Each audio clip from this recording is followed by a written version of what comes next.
Hello and thank you for downloading. My name's Steve Johnson, and this is the Inquests and Inquiries podcast.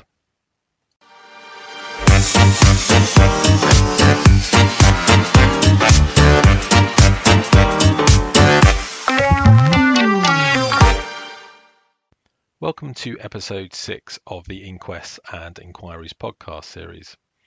Today's episode is going to look at a number of inquiries and reports. In particular, this is going to follow the theme of flooding, a little bit like the health episode, and is going to look at the Boscastle, Carlisle and Hull flood reports, looking across a number of years from 2004 to 2015.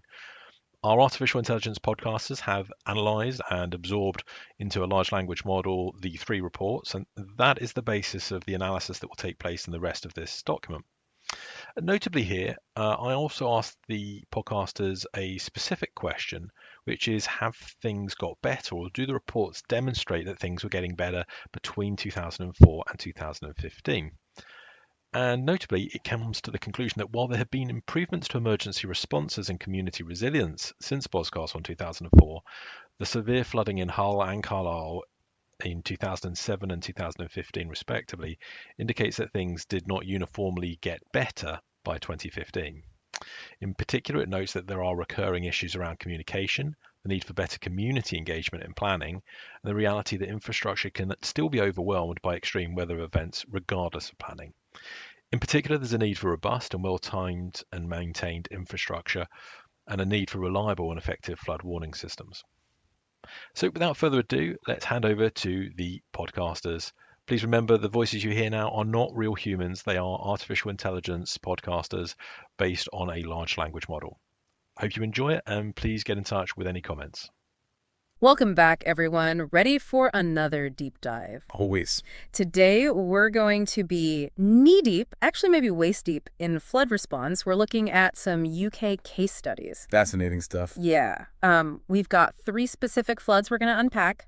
Boscastle back in 2004. Oh, yeah? Carlisle 2015, and Hull 2007. 3 very different events.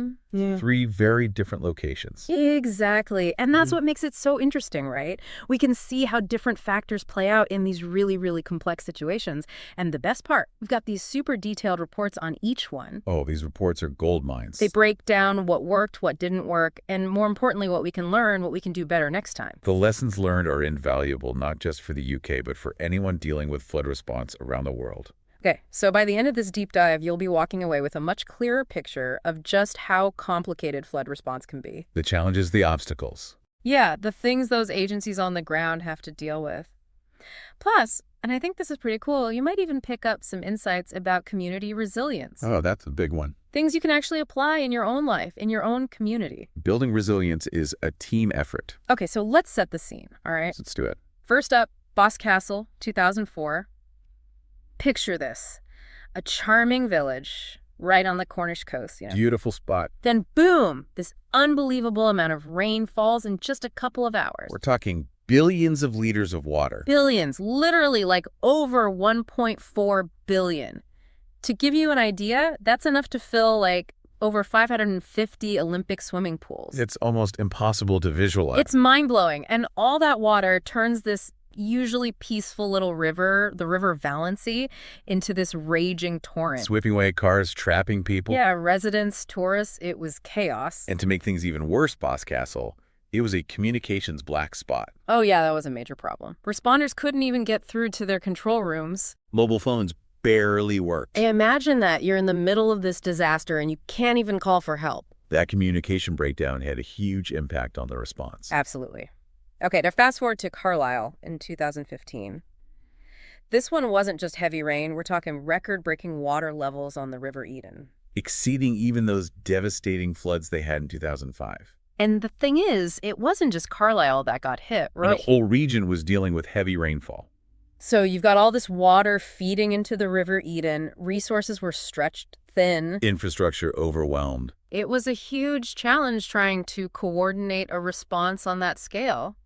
And you guessed it, communication problems popped up again. A recurring theme, unfortunately. In the early hours, the police, they really struggled to get organized. Coordination was hampered because those communication systems just failed. And the report later highlighted some potential infrastructure issues, too. Like the railway embankments, they might have actually made the flooding worse. Directing the floodwaters in ways that weren't helpful. Okay, last but not least, Hull in 2007. This one's interesting because over 8,000 homes flooded. But it wasn't just the rain. Right, it was a double whammy. Intense rain plus a complete drainage system failure. Yeah, and as we'll see later, this wasn't some sudden unexpected thing. This is a cautionary tale. About the choices we make, the investments we prioritize. Exactly. It's about infrastructure, regulation, the whole economics of flood prevention. We can't just keep reacting to these floods. We have to be smarter. We have to be proactive. Identify those vulnerabilities before they turn into disasters. All right, let's dig a bit deeper into this whole communication chaos thing. It's a recurring problem, and it's a serious one. Back in Boscastle, those first responders, they were basically cut off. Isolated. The report actually says that the people in charge, they only really understood how bad things were because of the news on TV. That's how they were getting their information. Crazy, right? And it was because they relied on those traditional communication channels, radio, mobile phones. Yeah. But those systems, they just couldn't handle it. They weren't resilient enough. And Carlisle, not much better. They did issue warnings beforehand, but when the flood actually hit, the communication systems got overloaded. They just couldn't cope with the volume of information. And the result, the initial response was, well, let's just say it was a bit messy. It wasn't coordinated. And what's even more concerning is that the report also found communication issues within the responding agencies themselves. Oh, you mean they weren't talking to each other properly? Yeah, in those first crucial hours, there were problems with coordination between different police departments. So it's not just about communicating with the outside world. It's about making sure everyone on the inside is on the same page, too.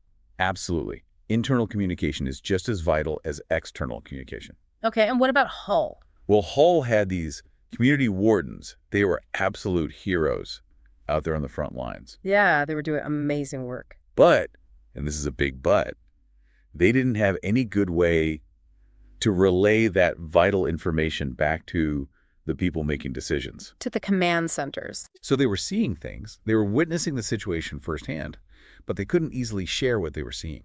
That's got to be frustrating for everyone involved. It really highlights the need for a multi-layered approach to communication. We need backup systems, redundant networks. We need to be exploring things like satellite phones for those key personnel. So if one system fails, you've got another one ready to go. Exactly. We need to be thinking about multiple scenarios, multiple ways to ensure that communication remains a strength, not a weakness, during these flood events. These stories, they really drive home the point that communication is key. And when those systems break down, the consequences, they can be really serious, even tragic sometimes. We have to have robust, reliable communication. Systems that can handle the pressure of a major flood. And it's not just about having them. It's about knowing how to use them, making sure they're part of the training, part of the culture. Right, because a fancy piece of technology isn't going to do any good if nobody knows how to turn it on. Preparation is key. Knowing what to do, knowing how to use the tools at your disposal. Okay, but it's not all doom and gloom, right? I mean, these reports, they also had some pretty amazing stories about people showing incredible resilience, people who went above and beyond when faced with these disasters. Oh, absolutely. Moments of extraordinary human compassion, even in the face of such immense challenges. Like, for example, in Boscastle, there was this resident, right, just a regular guy, but he also happened to be an auxiliary Coast Guard. So he had some training, some experience. Yeah, and he was one of the first people to realize just how serious the flooding was. He didn't hesitate. He just immediately alerted the authorities. The report actually credits him with potentially saving lives. A true local hero. His quick thinking and his understanding of the area were absolutely crucial in those early stages. Talk about being in the right place at the right time and knowing what to do. It's a powerful example of how individual initiative can make a real difference. That local knowledge, that instinct to act, it can have a ripple effect. But even with people like him stepping up, the report also points out that there were some systemic issues too. Areas where the response could have been even more effective. Yeah, specifically, they found that there wasn't enough multi-agency training, especially at that strategic level, where decisions are made. So even though there were individuals who were ready and willing to help, the overall response, it wasn't as coordinated as it could have been. which highlights the need for regular joint training exercises involving all the different agencies that would respond to a flood, simulating different scenarios, practicing that coordinated response. So when the real thing happens, everyone knows what to do and they know how to work together. Exactly. It's about building that muscle memory, that instinct for collaboration. Now, in Carlisle, because the flooding was so widespread, resources are really stretched thin. But even with all the chaos, there were these amazing stories of community support. Neighbors helping neighbors, volunteers showing up to lend a hand wherever they could. The report really emphasizes this, the power of what they call social capital. The strength of those community bonds, the trust that exists between people. Yeah, and that's something that can really make a difference in a crisis, right? Knowing you can rely on your neighbors, knowing there are people who are going to have your back. Absolutely. It's about building that sense of community, that shared understanding that we're in this together. But again, the report also points to some potential infrastructure failures. Reminding us that long-term resilience isn't just about people helping each other. Right. We need to address those underlying vulnerabilities, those things that make these areas so susceptible to flooding in the first place. It's about taking a holistic approach, looking at the bigger picture. And finally, Hull. Again, incredible community spirit, people really coming together. But this is where it gets interesting. The investigation found that Yorkshire Water, the company responsible for the drainage system, they'd been warned repeatedly. Like for over a decade, they'd been told that the system wasn't adequate, and they basically ignored those warnings. It raises some serious questions about accountability, about prioritizing short-term cost-cutting over long-term resilience. And it underscores the need for greater transparency, for make sure the public is informed and involved in these decisions. It's almost unbelievable. They had all these warnings, and yet they didn't seem to act on them. It makes you wonder about the decision-making process. What were they thinking? Well, in the case of Hull, they had actually invested in this huge infrastructure project, the Humbercare project. It was supposed to improve the city's sewage treatment. So they were spending money, but it sounds like it backfired. It seems that the changes they made actually reduced the system's capacity to handle those really heavy rainfalls. So they spent £200 million to make their city more vulnerable to flooding. How does that even happen? It's a stark reminder that even with good intentions, things can go wrong. And it highlights the need for thorough planning, for thinking about potential unintended consequences. Especially with climate change and these more intense rain events. We have to be adapting, we have to be thinking ahead. So on one hand, we've got these inspiring stories of people stepping up, communities coming together. But on the other hand, we've got these recurring themes of systemic failures, communication breakdowns, warnings being ignored. It's like a tale of two cities, but for flood response. And it emphasizes the fact that building resilience requires a multifaceted approach. It's not just one thing, it's about everything working together. The infrastructure, the communication systems, the community engagement, the accountability. It's about creating a system that's prepared for those unexpected events, for those worst-case scenarios. And it's about learning from the past, using these experiences to create a more resilient future. These three floods, they offer valuable lessons not just for the UK, but for any community facing this growing threat of flooding. By understanding what worked, what didn't work, we can take steps to mitigate those risks, to protect ourselves and our communities. Knowledge is power, right? Absolutely. And by sharing that knowledge, by learning from each other's experiences, we can work together to build a safer, more resilient world. All right, so let's shift gears a little bit here. Right. Let's talk about what we can actually learn from all this, right? Because amidst all the chaos, all the things that went wrong, there are some really valuable takeaways here, things that can help us make things better in the future. Oh, absolutely. These reports, they're not just about, pointing fingers or dwelling on the negative. They're about identifying those areas where we can improve. They actually offer some really concrete, actionable insights. Yeah, and the need for robust communication systems, that's got to be top of the list, right? It's a no-brainer. We saw it in Boscastle, we saw it in Carlisle, we saw it in Hull. Communication breakdowns, they had a huge impact on all three floods. So what can we do? How do we make sure this doesn't keep happening? Well, the reports, they recommend a multi-pronged approach. Basically, we need to attack this problem from different angles. Investing in those communication networks, making them more resilient, that's crucial, especially in those remote areas like Boscastle. And they also suggest exploring alternative communication methods. So having backup options. Exactly. Things like satellite phones for those first responders. That could be a real game changer in situations where those traditional networks go down. So it's not just about having the best technology, it's about having a plan B. Right. We can't put all our eggs in one basket. We need to be prepared for those situations where things don't go as planned. And it's not just about the technology itself, right? It's about the training, making sure that everyone knows how to use these systems effectively, especially when they're under pressure. Absolutely. I mean, the most sophisticated piece of equipment in the world isn't going to do any good if people don't know how to use it in a real emergency situation. It's like having a fire extinguisher and not knowing where it is or how it works. Exactly. It's about being prepared, knowing that when things go wrong, you have reliable backup options, and you know how to use them. Okay, another key takeaway, and we touched on this earlier, is that multi-agency training. You know, the Boscastle report, it was pretty clear that there was a lack of training, especially at that strategic level where all those different agencies, all those different groups are working together. Yeah, trying to coordinate a complex response like that with people who've never actually worked together before, it's a recipe for disaster.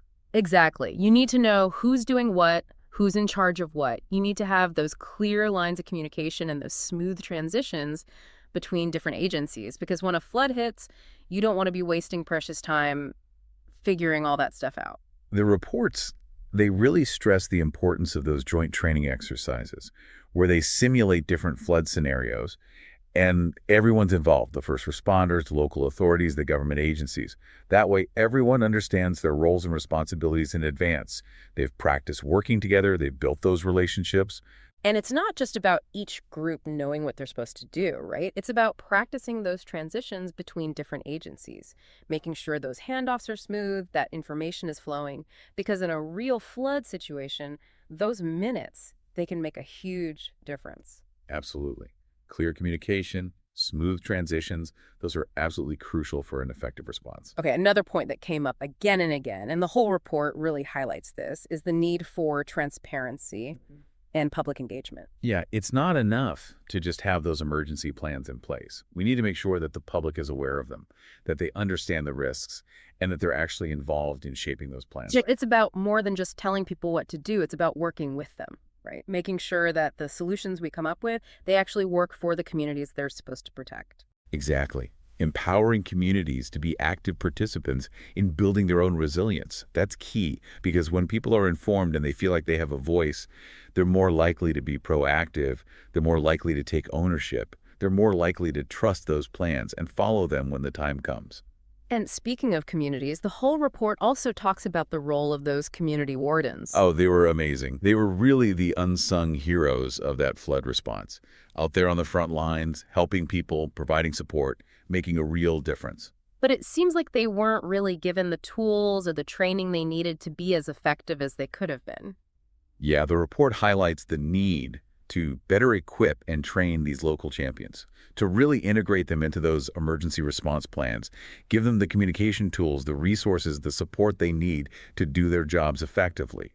Because they're the ones who are already there. They're the ones who know their communities best. So we've got communication, we've got multi-agency training, we've got transparency, public engagement, empowering those local champions. These are all pieces of the puzzle, right? Absolutely. They're all essential elements of building a more flood-resilient future. And it's about shifting our mindset, isn't it? Moving away from just reacting to these events and towards anticipating them, preparing for them, being proactive, not reactive. Precisely. It's about understanding that we can't just wait for a flood to happen and then try to pick up the pieces. We need to be thinking ahead, anticipating those risks, and taking steps to reduce their impact. Okay, and speaking of proactive steps, let's talk about that drainage dilemma, because as we saw in Hull, ignoring those infrastructure problems can have devastating consequences. And it brings up this whole question of responsibility. Who's ultimately accountable for making sure that those drainage systems are adequate, that they're resilient? Right? Is it the government? Is it the water companies? Is it the communities themselves? It's a complex issue. And the whole report, it seems to suggest that the way we're currently regulating these systems, it's not really cutting it. They talk about the limitations of that 1 in 30-year protection standard that's used for a lot of these drainage systems. Yeah, I was wondering about that. Can you break that down for us a little bit? What does that even mean? Sure. So that standard, it's based on historical rainfall data. Basically, it means that the system is designed to handle a rainfall event that has a 1 in 30 chance of happening in any given year. So like a really heavy rainfall, but one that's not expected to happen very often. Right. But the problem is that standard, it might not be adequate anymore, especially with climate change and the fact that we're seeing these more intense, more frequent rainfall events. So it's like using an old map to navigate a new city. Exactly. Those old standards, they're based on the past, but the climate, it's changing. And we need to make sure that our infrastructure, it's keeping up. We need to be designing for the future, not for the past. So what's the solution here? Do we need to completely overhaul the regulations? Do we need to spend billions and billions of pounds upgrading drainage systems all over the country? The reports don't offer a simple answer. It's a complicated issue with no easy solutions. But they do stress the need for a more holistic approach, for thinking long-term, for anticipating those future risks. Right, it's about being proactive, about recognizing that these decisions we make today, they have consequences down the road. And it's about understanding that drainage systems, they're not just pipes and pumps. They're critical lifelines for communities. And ensuring their resilience, it requires a coordinated effort. We need the government, we need the industry, we need the public all working together. So it's about recognizing that flood prevention, it's an investment, not just an expense. Exactly. Investing in resilient infrastructure today, it can save lives and money in the long run. It's about taking that long view, thinking about the bigger picture. Okay, so we've talked about the big picture stuff, the infrastructure, the policies, the planning. But what about the individual? What can people do to protect themselves and their homes? Oh, absolutely. Individual preparedness, it plays a huge role in reducing the impact of flooding. And there are things that everyone can do, starting with understanding their risk. Knowing if you live in a flood-prone area. Oh, exactly. You can visit the Environment Agency website, talk to your local council, find out what types of flooding you might be vulnerable to. Knowledge is power, and understanding your risk, it's the first step to taking action. And then once you know your risk, you can start taking steps to mitigate it, right? Absolutely. There are tons of resources out there that offer practical advice on how to protect your home from flooding. Simple things like installing flood barriers, moving valuable items to higher ground, having a plan in place for what to do in case of a flood. Those things can make a big difference. And of course, don't forget about insurance. Insurance is crucial. It might not prevent a flood, but it can help you recover financially if one does happen. It can make that process a little less stressful, a little less overwhelming. The whole report also brought up this interesting point about the limits of relying solely on those large-scale infrastructure solutions. It really makes you think about individual preparedness, about those community-based solutions. Yeah, it's about moving away from that mentality that someone else will take care of it and embracing that idea of self-reliance, of community resilience. We've talked about communication breakdowns, about the unsung heroes of these flood events, about those drainage dilemmas, the importance of being prepared. What are your biggest takeaways from these reports? You know, what really strikes me is that the lessons from Boscastle, Carlisle, and Hull, they go beyond the UK. They have implications for communities all over the world who are dealing with this increasing threat of flooding. It's a global issue. And we can all learn from each other's experiences. Exactly. By sharing knowledge, by sharing best practices, we can work together to build a more flood-resilient future. A future where these events, while they might be unavoidable, they don't have to be catastrophic. So much to think about. I mean, we've seen the damage those floods can cause, how vital communication is in those emergency situations, and how important it is to be proactive, to plan ahead, to invest in infrastructure that can withstand these crazy weather events. Yeah, but I think the real takeaway here, and I hope our listeners are really thinking about this, we tend to get fixated on that immediate response. When a disaster happens, how do we react? But true resilience, the kind that really safeguards communities for the long haul, that demands a different kind of thinking. It requires a shift in perspective. It's about moving beyond just reacting to problems, right? It's about anticipating them, preparing for them, thinking ahead. Exactly. And it's a call to action for everybody. Individuals, communities, even policymakers. We all have a part to play in creating a future where floods, they don't have to turn into these massive disasters. So what can our listeners do? What actions can they take? How can they be part of that solution? Well, I think it starts with asking yourself some questions. Could you be the person who helps their neighbor get their home ready for a potential flood? Could you be the one speaking up, advocating for better drainage systems in your community? Could you be that voice that ensures those critical communication channels stay open when they're needed most? It's about recognizing that we can all make a difference, right? Even small actions, they can have a ripple effect. Absolutely. It's about being part of the solution, not waiting for someone else to fix the problem. It's about taking ownership, taking responsibility. Well, this deep dive, it's been eye-opening, to say the least. And I think it's clear that we all have a role to play in building a more flood-resilient future. Thanks for joining us on this journey. We hope you'll keep exploring, keep learning about these issues. Because as we've seen, knowledge is the foundation of preparedness. And that's a wrap on another deep dive. We'll catch you next time. Thank you for listening to the Inquests and Inquiries podcast. Remember, you can find more information on the website, inquestsandinquiries.com, or on the YouTube channel as well. Link in the notes.